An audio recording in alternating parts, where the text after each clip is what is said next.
People very often ask the question, how do I remember my dreams? And I'm just sitting here with Steve Aizenstat, a fellow dream worker. He's the founder of Pacifica Graduate Institute and developed his own technique, dream tending. And I wonder, Steve, do you have some suggestions, tips, tricks for people on how to remember their dreams? Yeah, it's great to have this conversation with. I have both suggestions, tips, and tricks, all three, to remember dream. The first, of course, is just to befriend dream.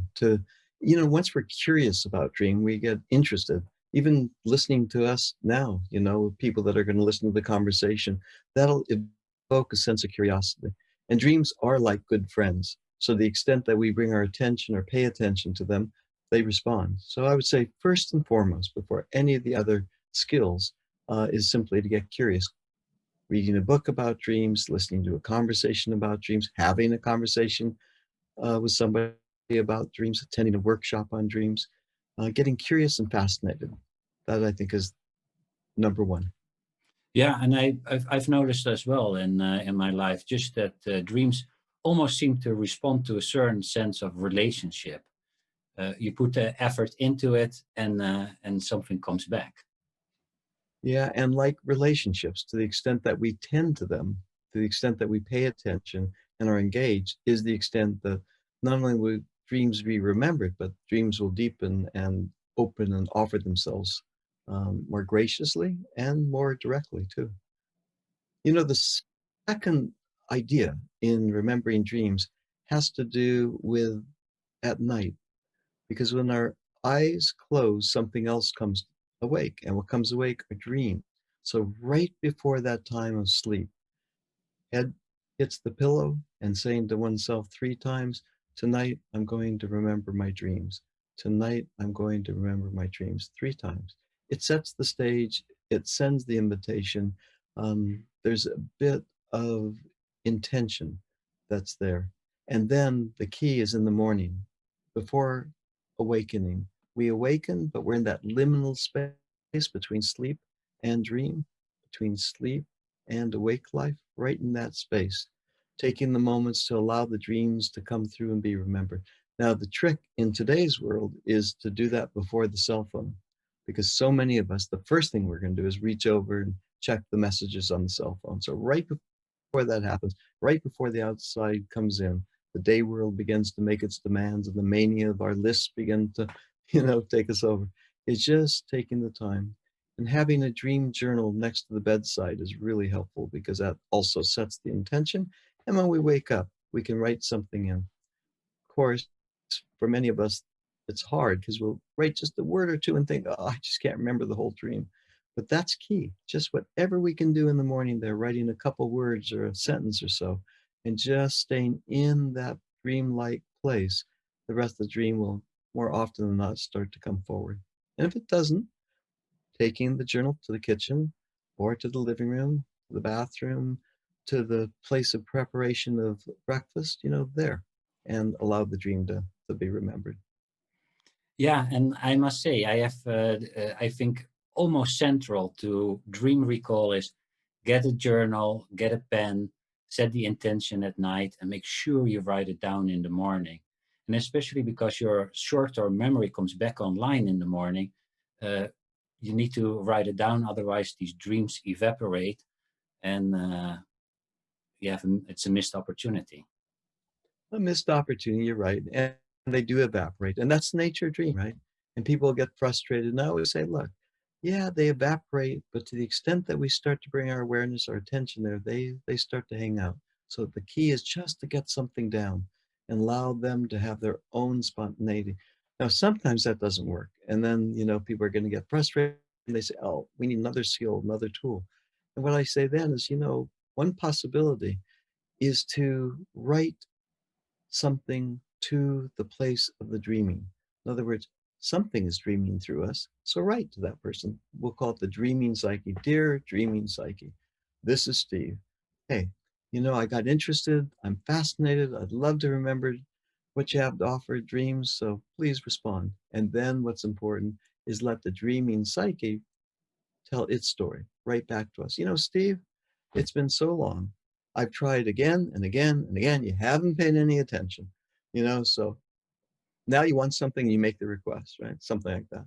So if it's a statement like that and the guilt starts to come in, it is, hey, I wasn't there then, I'm here now, and you keep that dialogue going. It's an age-old tool. It's one of the tricks that we've discovered in working psychologically is the dialogue between awake life and what's called unconscious life. Just to have that conversation really stimulates recall.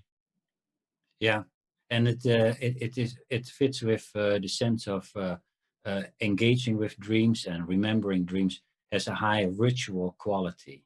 So the more focus, the more intent we put into it in all kinds of forms will stimulate the dreaming psyche to come forward, and it triggers dream recall. It does, just what you're saying, I like that. The ritual is so important. That's why having the journal next to the bed is so helpful. And two, the way to deepen that ritual and to increase dream recall is to nothing's working. I'm really into it now. Go back to the last dream that you've remembered, the very last one, and then start to work with that dream in the ways that, all the tools and skills that are being offered. Use any of those tools and skills, the ones that work for you, but it's the last dream. Really, literally, about 8 to 9 times out of 10, we work with the last dream and then we bring intention that night. Dream recollection and dream recall will definitely be increased. Yeah, and I think that again, it has to do with relationship, putting heartfelt effort into the dream, showing curiosity, and then have the tools around your bed to make sure you capture what your experience was. What I love about what you just said is I'm noticing you, because we're doing this by a Zoom, and I'm seeing into your study, into your office, and right behind you is a catcher, is the dream catcher that you have. And I think that is one of the, helpful ways. It's been used by peoples for thousands of years in so many different traditions. Some kind of totem, some kind of dream catcher, like, and it can be anything that has certain significance that is dreamlike and that evokes that kind of invitation to hear imagination. And one of the ways of going into that is to remember an image, from a dream that's particularly potent, something maybe you've already tended, something you've already brought your attention to. And just as your eyes close at that time of night, tonight, I'm going to remember my dreams 3 times, and then just allow that image from a dream to be present, you know? And I think that too really invites us personally into the dream time and then invites the dreams into our recollection. So yeah, I like, I love the visual I'm seeing. I'm seeing you sitting and the dream catcher right behind. It's great. Yeah, thank you. And I think that also important for people to know is we dream several hours each night. So everyone dreams. And it has shown that if people start paying attention to the dreams and implement these steps that you just laid out, people will have sooner or later a dream. Maybe it's not the first night, but just don't give up. Try it a second, a third, a fourth night, and dreams will spark. And then it will start enriching and enlivening one's life. Yeah, when you share that, and that reminds me that not everybody dreams in images or remembers pictures in dreams.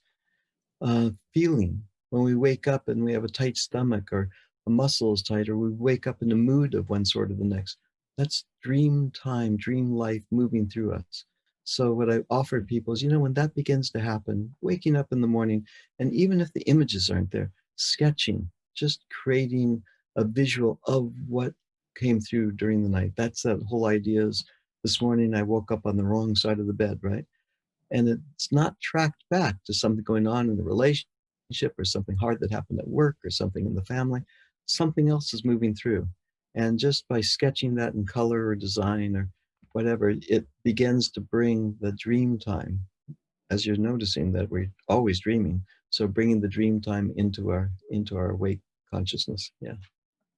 Yeah, thank you, Steve. And if people, after remembering their dreams, want to know more, they can go to dreamtending.com or visit jungplatform.com for programs on dreams. Yeah, it's great to speak with you, and I do hope people will pick this up and enjoy and engage and explore that world of the dream.